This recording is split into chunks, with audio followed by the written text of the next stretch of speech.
Bonjour, alors une toute petite vidéo pour expliquer comment ça fonctionne et surtout comment ici on va faire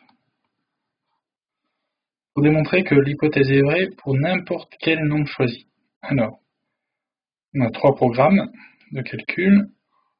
Hop, on va les faire tourner. Alors, si on prend 3, ici, donc on choisit notre nombre, on a choisi 3, dans les deux cas. On fait 3 plus 1, première opération, 4, ajoute le nombre de départ, donc là on va faire 4 plus 3, 7, et après ajoute 2, donc 7 plus 2 égale 9. Programme 2, choisis un nombre, toujours 3, prends le double, 3 fois 2, trouve bien 6, et ajoute 3, retrouve bien 9. Programme 3, choisis comme nombre de départ 3, multiplie-le par 4,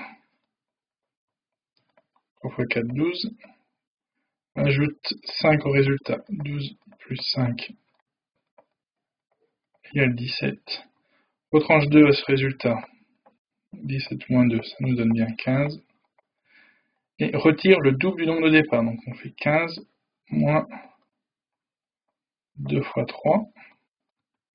2 fois 3 c'est 6, donc on trouve 9. Donc après, on a bien vu que quand on fait pour ici 0 et moins 1, on trouve à chaque fois le même résultat qu'on fasse avec le programme 1, le programme 2, le programme 3. Hop. Maintenant, et c'est là le résultat qu'on va essayer de trouver. On peut dire voilà, on a trouvé quelque chose.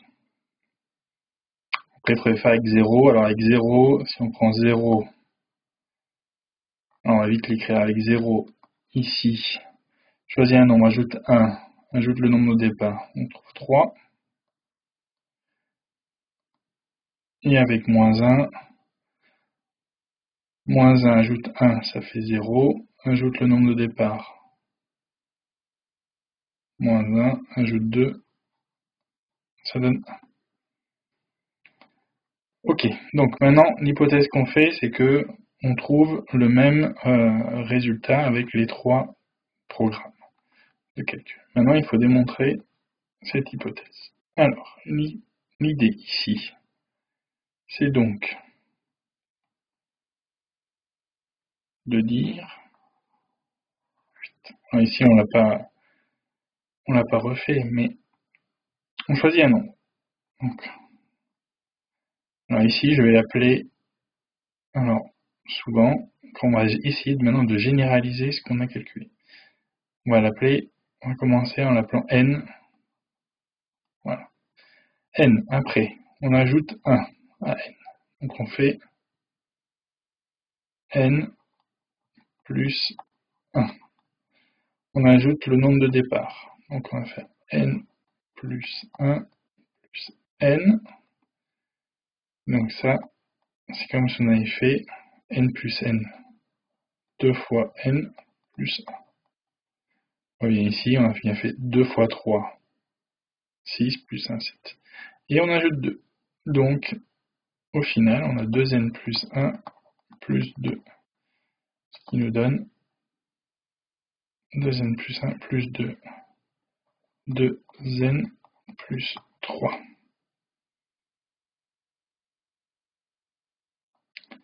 Ok, 8. Ça, c'était le programme 1. Le programme 2. Hop, on choisit un nombre. On appelle toujours n. On prend le double. Donc, on fait 2 fois n. Et on ajoute 3. 2n plus 3. 1. On retrouve la même expression littérale ici que là. Le dernier, donc normalement on doit arriver à la fin à 2n plus 3, si tout va bien. Choisis un nombre, n.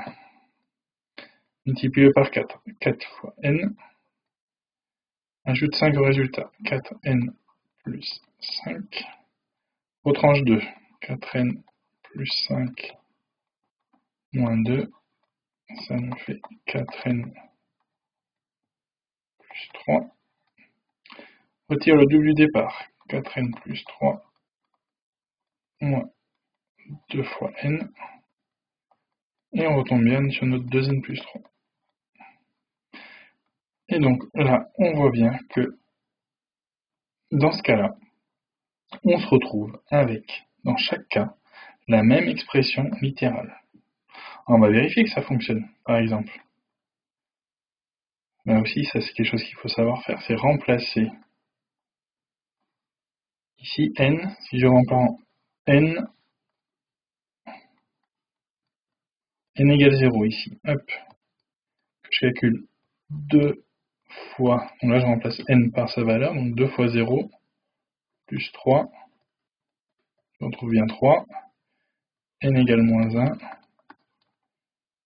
je calcule 2 fois moins 1 plus 3, moins 2 plus 3, ça fait 1. Et par exemple, si on devait par exemple prendre un nombre, par exemple n égale 50, sans avoir à faire tous les calculs, on sait qu'on trouverait 2 fois 50 plus 3, 2 fois 50, 100, 103. Voilà, j'espère que ça a éclairci un petit peu. Donc pour l'activité 2, c'était un peu le même style qu'il fallait faire.